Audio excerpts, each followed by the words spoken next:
In this video, we're going to go over how to install all of our stair trim pieces. There's 3 pieces, so stick with me.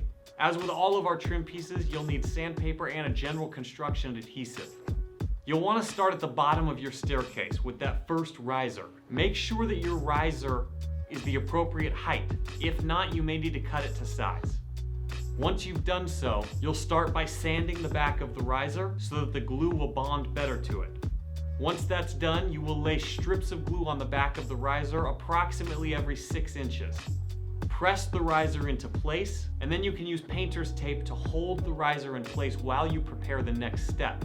You won't want to install the tread on top of the tape, but when you're ready to do the installation, you can remove that tape.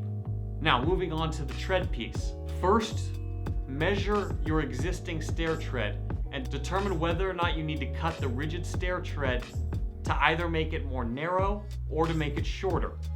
In this example, the depth is perfect, but the stair tread is too long, so we'll cut that down to size. Once you've done that, as with the previous step, you're going to sand the back of the tread piece. Remove the tape that you had holding down the riser, and then you'll lay down glue, again approximately every 6 inches, and then you'll press the tread piece down.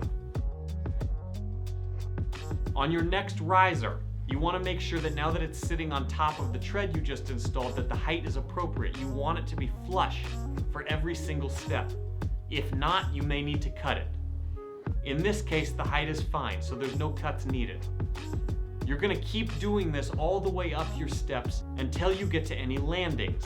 On the landings, you cannot use the rigid stair tread. Instead, you'll have to install actual planks of flooring with the rigid stair nosing along the edge.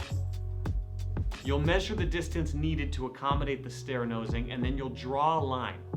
You'll take out that last plank, and you'll lay a strip of glue just inside of that line.